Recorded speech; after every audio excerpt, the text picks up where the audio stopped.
Friends అది 1990 ఆ టైంలో డిజ్నీ ల్యాండ్ వాళ్ళు డిజ్నీ పార్క్ అవన్నీ ఉంటాయి తెలుసుగా. ఇండియాలో లేవనుకుంటా డిజ్నీ వాళ్ళ బొమ్మలు కార్టూన్ క్యారెక్టర్స్ వీటన్నిటితో చెప్పాలంటే ఒక రకమైన ఎగ్జిబిషన్. మన దగ్గర Dubai theme, animal theme, jungle theme ఇలా ఉంటాయి ఎగ్జిబిషన్ లో. వాళ్ళ కార్టూన్ క్యారెక్టర్స్ తో థీమ్ అనమాట, పెద్ద ఉంటాయి. మొదట్లో మూల చిన్న షెడ్ లో ఉండేది. వాళ్ళు బాగా ఫేమస్ అయ్యాక ఈ డిజ్నీ ల్యాండ్ ఎగ్జిబిషన్ కూడా రకరకాల థీములతో పెద్ద ప్లేసుల్లో ఫుల్ థీమ్స్ తో ఎక్స్పాండ్ చేసేద్దామని డిసైడ్ అయ్యారు. నిజంగా చాలా బాగా హిట్ అయింది. చిన్న పిల్లలైతే వాళ్ళ మామూలు ప్రపంచంలోంచి డిజ్నీ ల్యాండ్ కార్టూన్ ప్రపంచంలోకి వెళ్ళిపోయామా అన్నట్టుగా డిజైన్ చేసి పెట్టేది. అయితే ఇలాంటి థీమ్స్ లోనే ఒక థీమ్ ఏంటంటే అమెరికన్ హిస్టరీ. ఒక థీమ్ పార్క్ లో అంటే అమెరికన్ హిస్టరీ మొత్తం కనిపించేలాగా, ఎటు పోయినా అమెరికన్ హిస్టరీ కనిపించేలాగా అలా డిజైన్ చేసి మొత్తం 3000 ఎకరాల ప్లేస్ తీసుకున్నది. అంత పెద్ద ప్లేస్ లో కట్టాలని యుఎస్ హిస్టరీ అంతా చూపించాలిగా ఏ మూలకు పోయినా. దీనికి వాళ్ళు డిజ్నీస్ అమెరికా అని చెప్పి నేమ్ ఇచ్చుకున్నారు. అనుకున్నట్టే వెళ్తూ ఉంది, చాలా అద్భుతంగా వస్తుంది. మధ్యలో డిజ్నీ యొక్క క్రియేటివ్ డైరెక్టర్ ఉంటాడుగా, అతనేమన్నాడు,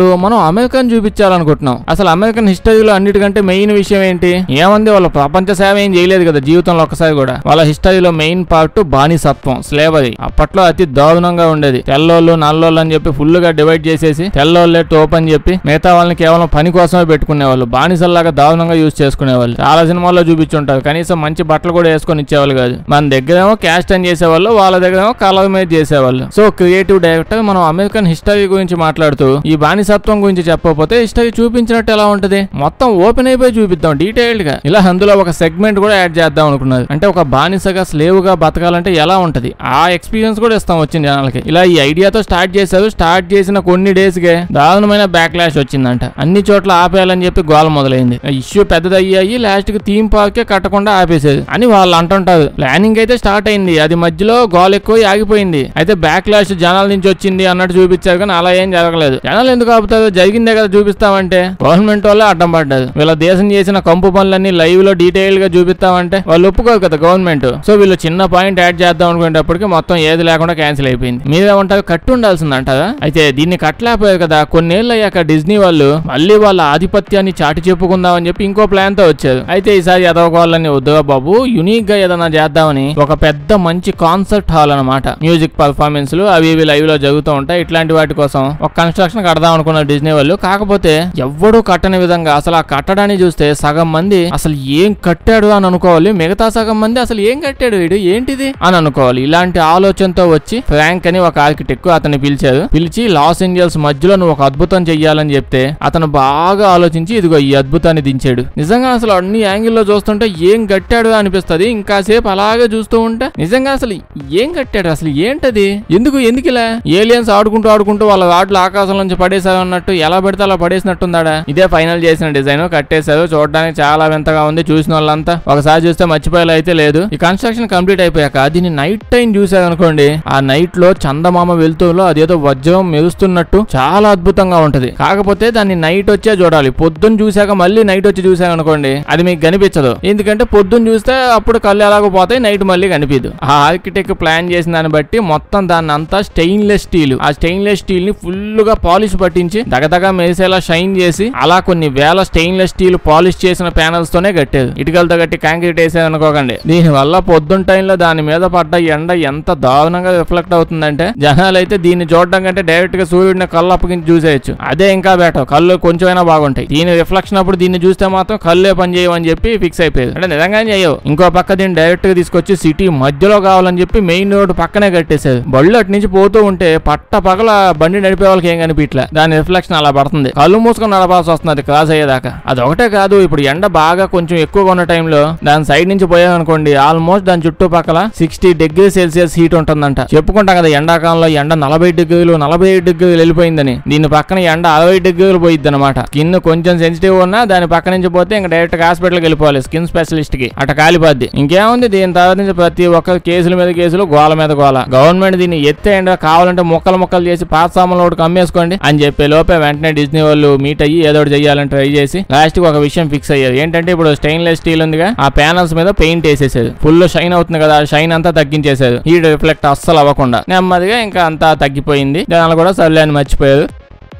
ఫ్రెండ్స్ ఇప్పుడు నేను మీకు లబూబు గురించి చెప్పబోతున్నాను. లబూబు అంటే అదో బొమ్మలండి. బొమ్మలో ఉన్న స్పెషాలిటీ ఏంటంటే ఇది మామూలుగా ఇప్పుడు బొమ్మలన్నీ క్యూట్ గా అందంగా మంచిగా ఉంటాయి కదా, అలా ఉండదు. ఏదో అడ్డదిడ్డంగా కనిపిస్తా ఉంటది. కొన్ని బొమ్మలు అయితే చూస్తుంటే ఏంది తిట్టుంది, ఎందుకు తీసుకుంటున్నది ఇది అన్నట్టు అనిపించింది. ఇంకోటి ఏంటంటే ఇప్పుడు బొమ్మలు మాట్లాడుతూ సౌండ్ చేస్తూ అటు ఇటు కదులుతూ అలాంటి స్టంట్లన్నీ చేస్తూ ఉంటాయి. ఇది అసలు ఏమీ చేయదు. లిటరల్లీ అసలు మామూలు బొమ్మ మనం ఇప్పుడు బండి మీద 5 రూపాయలకి 10 రూపాయలకి ప్లాస్టిక్ బొమ్మలు అమ్ముతా సేమ్ అంతే. ఏం క్లాత్ తో చేసావు అన్ని చేసి బొమ్మ ఉంటది అంతే, ఓక తీసుకోవడమే. ఎందుకు దాని గురించి చెప్తాం అలాంటప్పుడు నీ దగ్గర ఉందా అంటే అలా కాదండి. ఇప్పుడు ఆ బొమ్మను తయారు చేశారుగా ఆ కంపెనీ వాళ్ళు ఈ బొమ్మలు అమ్మి అంటే ఈ బొమ్మని అమ్మి 13,000 కోట్లు సంపాదించాడు. 13,000 కోట్లు అనుకోవద్దు, 13,000 కోట్లు ఒక్క రోజు సంపాదించాడు. నేను ఒక్క రోజు సంపాదన చెప్తున్నా. సింగిల్ డే లో ఒక్క బొమ్మను అసలు దాన్ని ఎవడుగా మీరు అంతా ఎందుకు కొంటున్నారు దాన్ని? చైనాకి సంబంధించిన టాయిల్ అండి అది, చైనా వాళ్ళది. ఎట్ట తెస్తారు ఏందో అట్ట ఎట్ట ఏది పెడితే అది వింతవన్నీ చేసి మాన కొడుతుంటారు. పబ్లిసిటీ బాగా గట్టిగా చేశారులేండి. పెద్ద పెద్ద సెలబ్రిటీస్ అంతా ఇప్పుడు దాన్ని కొనుక్కొని వాడుతున్నట్టు తిరుగుతూ ఉంటారు. కాస్ట్లీ వాళ్ళ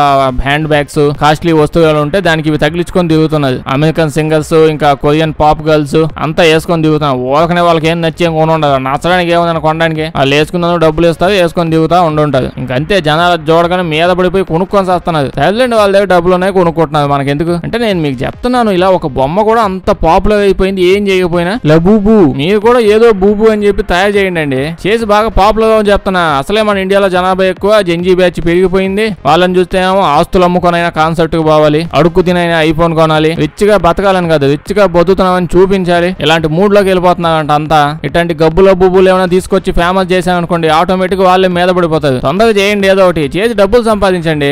అన్ని రకరకాల ట్రిక్స్. ఇప్పుడు ఈ లబూబు ఉంది కదా, ఇప్పుడు మామూలుగా మీరు ఏదైనా కొనాలనుకున్నాం అనుకోండి, మీకు నచ్చిన కలర్ మీకు నచ్చిన ఇంకేం లేదా ఒక్క కలర్ చేంజ్ ఉంటది. ఇప్పుడు అలా తీసుకునే ఆప్షన్ కూడా ఉండదు. డబ్బులు ఇచ్చేసాం అనుకోండి ఏదో ఒక బాక్స్ ఇస్తుంది. మనకి ఏది వచ్చింది అనే విషయం మనకు కూడా తెలియదు. కొంతమందికి అయితే ఈ విషయం తెలిసాక ఇంకా ఊపు ఎక్కువైపోయింది. కొనిన తర్వాత ఒక కలర్ వస్తుంది, నెక్స్ట్ ఇంకా ఎక్కువ కొనేసి అన్ని కలర్స్ కలెక్ట్ చేయాలి. ఏదొచ్చిద్దో తెలియదు కదా, ఇలా కలెక్షన్ అంతా పెట్టుకుందాం అని చెప్పి కొనే బ్యాచ్లు కూడా ఉన్నాయి. కొన్ని స్పెషల్ ఎడిషన్ బొమ్మలు 1,50,000 2-3 లక్షలు కూడా ఉంటున్నాయంట. మళ్ళీ ఇంకోసారి చెప్తున్నాను, అది అసలు ఏం చేయదు. ఒక 15 రూపాయల బొమ్మల తల కళ్ళు అటు ఇటు తిప్పి దట్ట కూడా తిప్పదు. మొహాలు కూడా కొన్ని చండాలంగా ఉన్నాయి. అర్థమైంది కదా, లబూబు.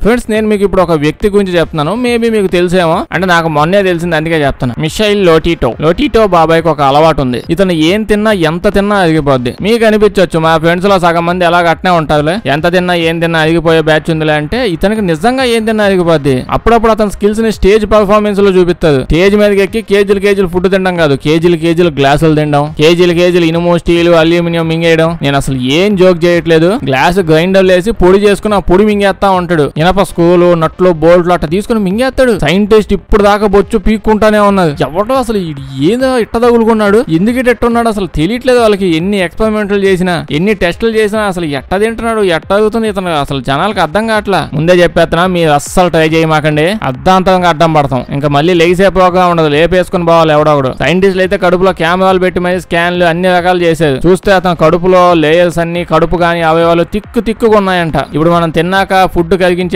బాడీలో ఉన్న యాసిడ్స్ కదా, ఇతని కడుపులో ఉన్న యాసిడ్ మామూలు యాసిడ్ కాదు. కెమికల్ ఫ్యాక్టరీస్ లో కూడా అంత దారుణమైన యాసిడ్ వాడవంట. ఇతని కడుపులో ఉన్న యాసిడ్ మామూలుగా దాని పక్కన కూర్చున్నా మనం ఆ ఘాటుకు పైకి పోయే ఛాన్స్ ఉంది. ఇతని కడుపులో యాసిడ్లు రిలీజ్ అవుతూ ఉంటాయి. ఇనుమును కూడా కరిగించేస్తుంది అంటండి. ఇతని జీవితంలో ఇప్పుడు దాకా తిన్న ఫుడ్ వల్ల ఇన్ఫెక్షన్లు రావడం, కనీసం కడుపు నొప్పి కూడా రాలేదంట. ఇక్కడేమో కొంచెం మసాలా ఎక్కువైతే కడుపు అంతా గొల్ల అయిపోతుంది. ఇతనైతే స్టేజ్ మీదకి ఎక్కి గ్లాసులు తుప్పు పట్టిపోయిన ఇనుము మొత్తం అంతా ఇంజిన్ ఆయిల్ లో కలిపేసి తినేస్తూ తాగెత్తూ ఉంటాడంట. Guinness book of world record లో కూడా ఇతను నేమ్ ఉంది. ఎన్నుంటే అన్ని రికార్డులు ఇచ్చేయాలి ఇతనికి. స్టార్టింగ్ లో చాలా పర్ఫార్మెన్స్లు ఇచ్చేవాడు. అన్ని గ్లాసులు ఇనుము అవి తీసుకుని వెళ్ళి మింగేసి మధ్యలో ఇంజిన్ ఆయిల్ తాగేసి ఇట్లాంటివి చేసేవాడు. ఉండే కొద్దీ జనాలకు అలవాటు అయిపోయింది. చాలా చూసానులే జనాలు అనుకునేటప్పటికి ఇంకా నెమ్మదిగా షిఫ్ట్ అయ్యాడు. ఏం చేశాడు, అలా సైకిల్ తొక్కుకుంటూ స్టేజ్ మీదకి వెళ్తాడు. ఆ స్టేజ్ మీద సైకిల్ మొత్తం తినేస్తాడు. జోక్ ఇట్లా నిజంగానే ఆడు కూర్చొని టీవీలో అలా షో చూస్తూ ఉంటాడు. షో కంప్లీట్ అయిపోయి టీవీ మొత్తం ఉడిపీకేసి తినేస్తాడు. గ్లాసులు నవ్వులు మింగేస్తాడు. మధ్యలో ఎక్కిలు వచ్చాయనుకోండి లిటరల్లీ ఏ ఆయిల్ ఉంటే ఆయిల్ తీసుకొని తాగేస్తాడు. మళ్ళీ ఇంకోసారి చెప్తున్నాను, అస్సలు ట్రై చేయకండి, బతుకు బందర్ బస్ స్టాండ్ అయిపోద్ది. ఇంతకంటే దారుణమైన విషయం ఏంటంటే 1978 ఇతనికి ఒక ఐడియా వచ్చింది. జీవితంలో ఎంతో చేశాను, ఇంకా ఎంతెంతో చేద్దామా అని చెప్పి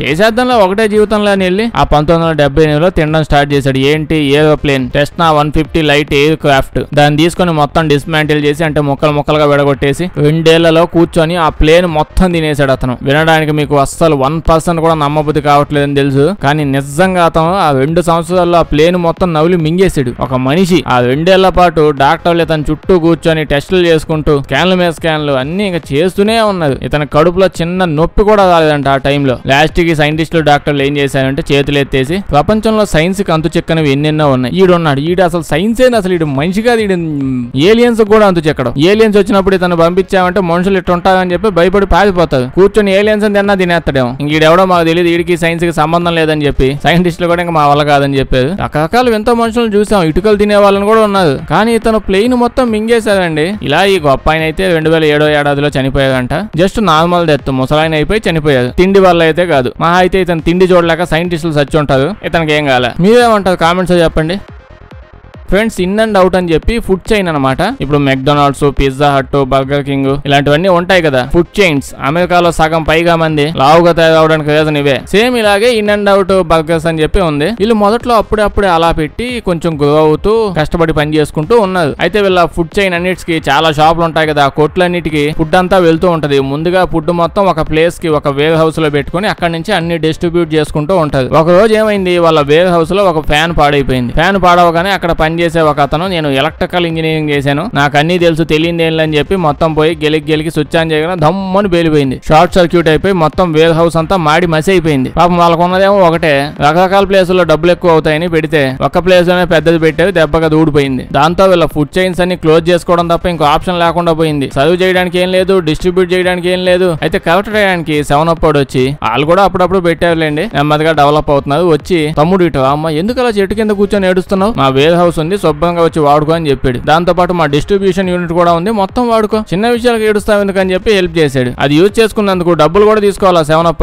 ఫ్రెండ్షిప్ కొద్దీ చేశానయ్యా, ఏంది బలవంతం, నాకు వద్దు డబ్బులు అన్నాడు. దాని తర్వాత కొన్ని ఏళ్ళు అయ్యాక ఇన్ అండ్ అవుట్ మామూలుగా వాళ్ళ లొకేషన్ లో స్ప్రైట్ అమ్మేవాళ్ళు. పిజ్జాలు బర్గర్లు తినడానికి వచ్చాక ఏదో తాగుతారుగా, ఓన్లీ స్ప్రైట్ అమ్మేవాడు. కానీ ఇంత హెల్ప్ చేశాడు, నేను కూడా ఏదో చేస్తా అని చెప్పి ఇంకా అప్పటి నుంచి వాళ్ళ ఫుడ్ చైన్స్ అన్నిట్లో 7up తప్ప ఇంకేం అమ్మనని ప్రమాణం చేసుకున్నాడు. నెమ్మదిగా ఇన్ అండ్ అవుట్ చాలా ఫేమస్ అయింది, వరల్డ్ వైజ్ గా స్ప్రెడ్ అయింది. ఇండియాలో కూడా చాలా చోట్ల ఉంది. అమెరికాలో ఎక్కువ ఫేమస్ లేండి. ఫేమస్ అయినప్పటి నుంచి అక్కడ ఓన్లీ 7up అమ్ముతాడు, ఇంకేం అమ్మట్ల. 1980s లో కోకో కోలా వాడు వచ్చి ఇన్ అండ్ అవుట్ తో నీకు సూట్ కేసులు నిండా డబ్బులు పంపిస్తా, ఓన్లీ నువ్వు కోకో కోలా అమ్మాలి ఇక్కడ అని చెప్పి పెద్ద డీల్ అడిగాడు. వాళ్ళు మాత్రం నువ్వు కంపెనీ మొత్తం నాకు ఇచ్చాను, నేను అమ్మను, ఓన్లీ 7up అని ఆ డీల్ కూడా క్యాన్సిల్ చేశాడు కోకో కోలా వాడిది.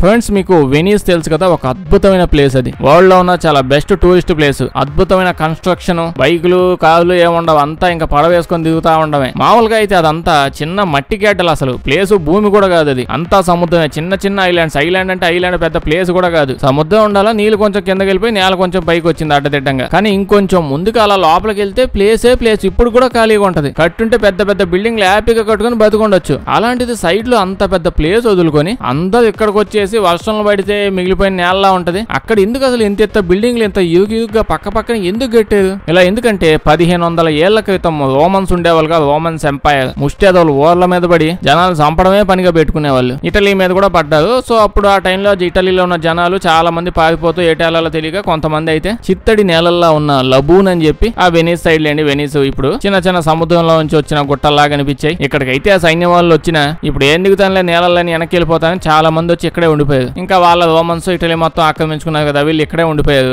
నెమ్మదిగా వాళ్ళు ప్లాన్ వేసుకొని చుట్టుపక్కల అడవుల నుంచి చెట్లు కొట్టుకొచ్చి ఆ చెట్లు లోపల దాకా కొన్ని సముద్రం లోపలికి మరి పెట్టేశారు. అక్కడ కింద ఆక్సిజన్ ఎక్కువగా ఉండదు ఆ సముద్రం లోపల. సో అది చెక్క పాడవకుండా చాలా సంవత్సరాల పాటు ఉంటది.